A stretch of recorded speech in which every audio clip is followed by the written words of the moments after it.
Destaque chega do Rio de Janeiro, porque a Polícia Militar e o BOPE retomaram hoje a grande operação no Complexo da Maré, que fica na zona norte da cidade. Essa ação iniciada ontem tem o objetivo de localizar e prender criminosos envolvidos em roubos nas vias expressas que ficam justamente em torno da comunidade. Durante o patrulhamento, os policiais foram atacados por criminosos, levando as corporações a reagirem. Até o momento foram detidas 24 pessoas e houve 3 fatalidades, incluindo um sargento do Batalhão de Operações Especiais. Além disso, a polícia conseguiu apreender uma metralhadora de uso exclusivo das Forças Armadas, o que acaba evidenciando a escalada de violência que essas operações visam combater. Investigadores também vão apurar se é verdadeiro um áudio que foi compartilhado e que circula nas redes sociais, atribuindo a operação no dia de hoje e ontem também. Segundo o registro, criminosos cercaram uma casa onde policiais estariam se preparando para uma emboscada e teriam sido atacados com granadas. Você, Luiz Felipe Dávila, o dia a dia da polícia quando precisa realizar uma operação nessas comunidades. Houve intensa troca de tiros, principalmente no dia de ontem. Infelizmente, um policial morreu, Dávila. É triste, mas para vocês verem como que o crime organizado é mais bem informado às vezes que a polícia, porque quando acontece uma operação desse, eles já estão em estado de alerta.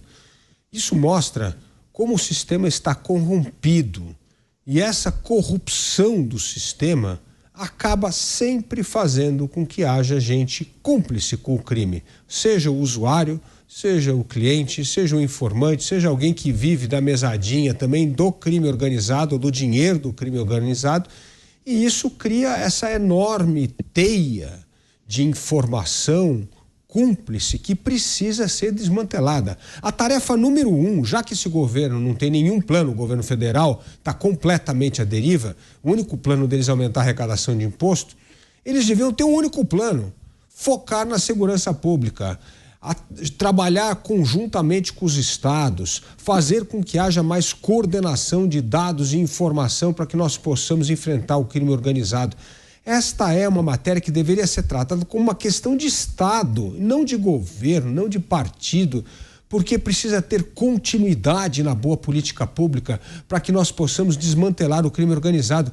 Nós não vamos conseguir desmantelar o crime organizado em 4 anos, em 2 anos. Nós precisamos de governos engajados. E como o Mota bem lembrou, nós já temos uma safra extraordinária de governadores que estão sim fazendo a sua parte no estado. Seja em Goiás com o Caiado, seja em Minas com o Romeu Zema, seja em São Paulo com o Tarcísio, com o Ratinho Júnior lá no Paraná. Portanto, os governadores já estão fazendo a sua parte. Agora, nós precisamos de uma coordenação federal, porque senão não conseguimos desmantelar a rede do crime organizado. E é esse crime organizado que faz isso, que acontece na Maré.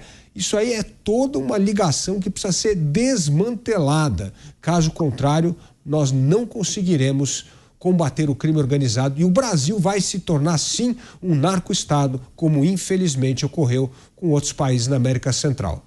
Roberto Mota, dias agitados ali na comunidade da Maré, troca de tiros, ônibus incendiado. Infelizmente, um policial perdeu a vida, Mota.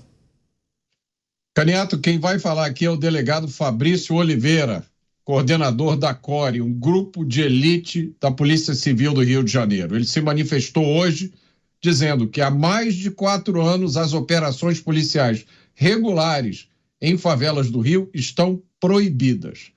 Elas só podem ser realizadas em hipóteses absolutamente excepcionais. A utilização de aeronaves também foi restrita e são medidas aplicadas à polícia pela ADPF 635. Quais foram os resultados disso? Fortalecimento das organizações criminosas, aumento das disputas por território, aumento dos territórios dominados pelos criminosos, aumento no número de barricadas construídas, às vezes com concreto, às vezes com aço, migração de lideranças criminosas de todo o Brasil para o Rio de Janeiro e o aumento da sensação de segurança. A violência contra a polícia também aumentou absurdamente, porque os criminosos passaram a sentir uma espécie de legitimidade para atacar a polícia e defender os seus territórios. as polícias que já encontravam dificuldades, como a gente sempre diz aqui, numa legislação extremamente branda, em decisões superiores, quase sempre benéficas a criminosos e em uma impunidade endêmica, agora passaram a trabalhar também com essas restrições. Depois da morte de um herói do BOPE numa operação, com a divulgação de diversos vídeos demonstrando o poder de fogo e a violência dos criminosos, seria muito importante uma sinergia entre todas as instituições públicas contra o crime organizado.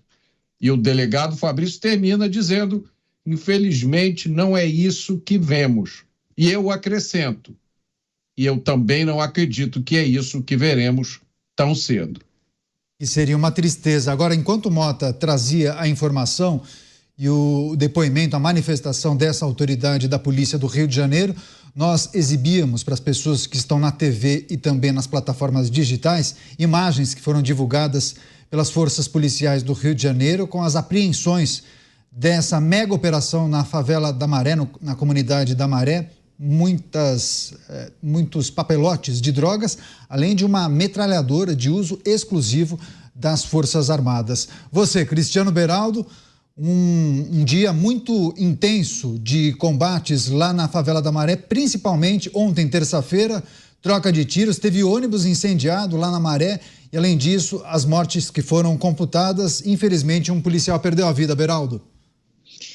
Canhata, a gente fica sempre na esperança de que um evento como esse sirva de alerta. É o que chama-se de trigger para tudo mudar.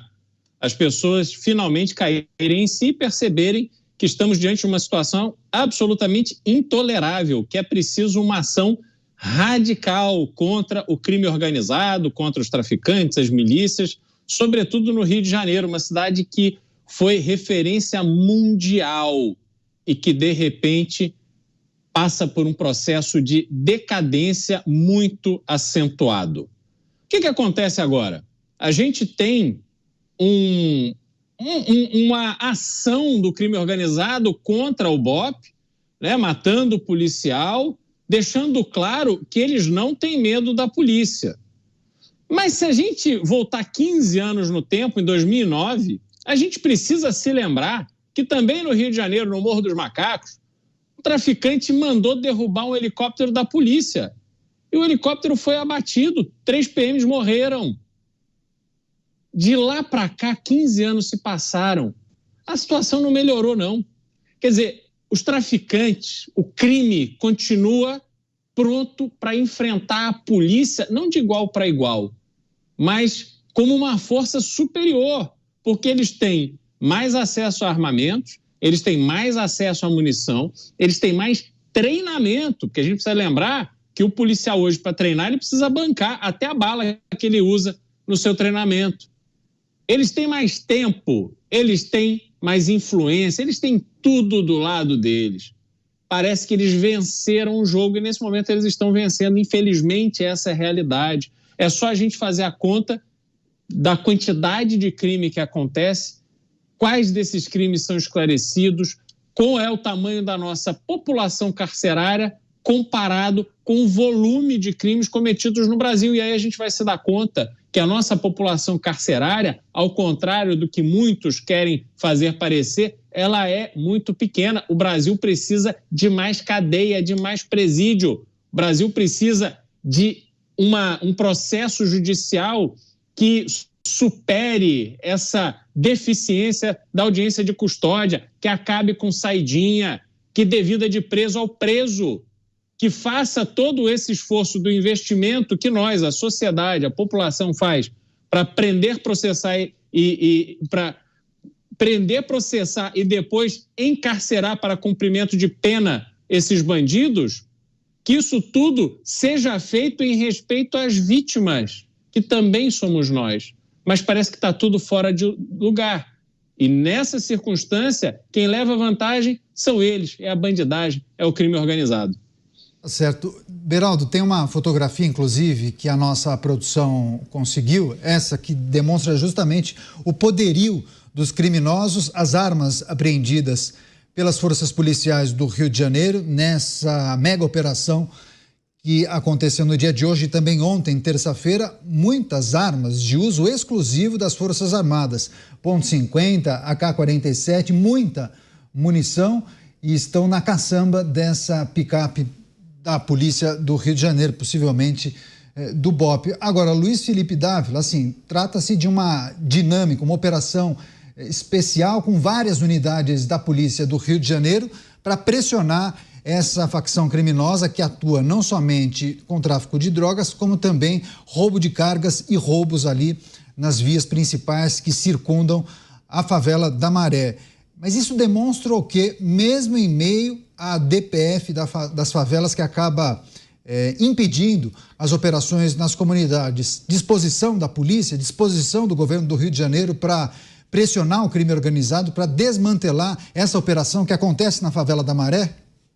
Ué, mas a pergunta, né, Caniato, não tem uma GLO acontecendo lá no Rio de Janeiro? Bom, como é que qual é o resultado que essa GLO está fazendo no Rio de Janeiro? Está aprendendo mais? Está desmantelando o crime organizado? Está colaborando para o enfraquecimento dessas organizações criminosas? Esse é o ponto no Brasil. Nós tratamos essas coisas da violência, do crime, como paisagem. Já estamos acostumados, vamos nos acostumando em vez de enfrentar. Felizmente, os governadores acordaram para isso e estão agindo de maneira enérgica, como é o caso que está desmantelando aqui mesmo em São Paulo, né? Nós tivemos uma apreensão de toneladas de cocaína, desmantelando uma rede importante do crime organizado. Tivemos agora uma ação importante em Minas Gerais, ali desmantelando o crime dos postos de combustíveis que, na verdade, adulteram combustível, controlado pelo crime organizado. Ou seja, os governadores estão fazendo a sua parte para tentar asfixiar parte deste grande lucro do crime organizado. Nós vimos aqui já no Pingos nos Is que só do PCC esse lucro foi mais de 5 bilhões de reais, né, o ano passado. Então, nós precisamos essa força dos governadores que estão cumprindo o seu papel. Mas onde está o governo federal? Completamente ausente. E quando o governo federal está ausente e não consegue coordenar suas ações com os governos estaduais, isso acaba debilitando, enfraquecendo o resultado possível para que nós tenhamos uma ação de Estado coordenada, governo federal com os estados, para desmantelar o crime organizado. Então nós vamos continuar tendo sequência dessas operações, como aconteceu na Maré, no Rio de Janeiro, ali mostrando que os estados estão fazendo alguma coisa para tentar debilitar o poder do crime organizado. Mas esse poder não será enfrentado de verdade se nós não tivermos uma coordenação maior do governo federal com os governos estaduais. E esse ministro Lewandowski, que já está no poder há mais de 140 dias, até agora, zero de plano nacional de segurança pública. Mota, você que acompanha o dia a dia do Rio de Janeiro, o que você pode trazer de informação em relação a essa disposição da Polícia Fluminense e também do governador do estado? Há uma mudança de posicionamento, se nós olharmos para trás. Eu tenho observado uma intensidade, uma frequência maior nessas operações que acontecem nas comunidades, independentemente da ADPF das favelas. Caniato, as operações, como o delegado Fabrício declarou, elas estão agora sujeitas a uma série de exigências. A polícia não pode determinar ela mesma a necessidade de fazer uma operação e executar aquela operação como era antes da DPF 635. O Rio de Janeiro tem mais de 1.700 comunidades, a grande maioria delas dominada pelo crime. Eu conheço uma que não é, que é a comunidade Tavares Bastos, que fica do lado do BOPE. Para quem vier visitar o Rio e quiser saber como poderia ser o Brasil no dia que a gente colocar o crime sob controle, visite a comunidade Tavares Bastos. É uma favela, uma comunidade que não é dominada pelo narcotráfico. Você vai ver crianças brincando na rua, você vai ver vizinhos sentados, né, em cadeiras na calçada conversando com toda tranquilidade, porque o BOPE está ali do lado. Evidentemente, não dá para colocar uma sede do BOPE em cada uma das comunidade do Rio de Janeiro. Nem é preciso. O segredo para lidar com o crime no Rio e em qualquer outro lugar não é segredo. É simplesmente aplicar a lei, tolerância zero, o que já aconteceu em vários lugares do mundo e aconteceu agora, pertinho daqui, em El Salvador. Infelizmente, em El Salvador, a situação precisou chegar à beira do abismo. E aí medidas extremas tiveram que ser tomadas. Para mim é incompreensível como as pessoas responsáveis não veem que nessa caminhada para o abismo a gente já passou do meio do caminho. Pois é, você, Cristiano Beraldo, quando a gente traz essa reflexão em relação à autonomia do Estado para realizar uma operação policial, para desmantelar uma operação do crime organizado, é preciso também trazer a informação de que o Supremo Tribunal Federal determinou que o governador do Rio de Janeiro, Cláudio Castro, preste esclarecimentos, forneça detalhes em relação a essas ações que aconteceram lá na comunidade da Maré. Inclusive, o ministro Luiz Edson Fachin, ele tem sobre a mesa pedidos do PSOL e também da Defensoria Pública do Rio de Janeiro para estabelecer protocolos para as próximas ações que virão a ser realizadas na comunidade da Maré, ou seja, dando informações sobre o que ele pretende fazer por ali quando for fazer uma ação policial. Olha só, agora, ele concedeu entrevista, inclusive o governador, só para trazer também para a nossa audiência, para um veículo de comunicação, ele disse: não tenho como dizer que essa operação foi um sucesso, porque nós tivemos um policial tendo a vida ceifada, mas gostaria de me solidarizar à família dos policiais envolvidos nessa operação. Enfim, Beraldo, mas no que tange essa falta de autonomia do governo do estado para realizar operações policiais e esse monitoramento que acaba beneficiando, você sabe qual lado, né? Pois é, que surpresa, né? O pessoal pedindo para que a bandidagem seja avisada com antecedência de quando vai ter a operação, né? Resumindo, é essa a situação que se espera chegar com o tipo de pleito feito ao Supremo Tribunal Federal. Mas esse caso das operações policiais, Caniato, sendo julgado pelo STF, nos deixa claro que o princípio da má-fé vigora. Então, qual é a lógica para você enxergar a realização dessas operações? É que a polícia não deve ser confiada pelo governador. O governador não deve ser confiado pelo STF. Aí todo mundo desconfia de todo mundo, porque, afinal de contas, o Brasil é o país onde o princípio da má-fé, que está todo mundo contra o governo, ele é o que rege contra a população, contra tudo, contra todos, né? Diferente de países como os Estados Unidos, onde o princípio da boa-fé é o que rege. Então, você vai, paga o seu imposto, tem lá um erro, você é chamado a se explicar. Você não é chamado para ser constrangido, né? E assim funciona por todo o ambiente burocrático, legal, policial e etc. Mas vamos voltar ao Brasil. Então, neste caso, o que se pretende é justamente tirar a autonomia do Estado, que é quem conhece a realidade dos fatos. Não faz sentido se compartilhar informações de combate ao crime, que é algo que diz respeito à população do Rio de Janeiro, com alguém que está sentado no ar-condicionado lá em Brasília. O ministro Edson Fachin veio do Paraná, está lá em Brasília hoje, cumprindo a sua missão de ministro do Supremo Tribunal Federal. Mas qual é a realidade que ele conhece dos morros, dos ambientes controlados por milícia e tráfico de drogas? Me desculpa, mas eu arrisco dizer que é bastante menor, talvez, do que a nossa aqui. Nós aqui que discutimos de verdade, falamos com pessoas que estão no campo, vendo o que de fato acontece e como a bandidagem reage. E essa bandidagem que não respeita nada nem ninguém. É preciso que o Estado dê demonstrações de força para que a população volte a acreditar, a ter esperança de que esse cenário vai mudar. Mas nós não estamos nesse caminho.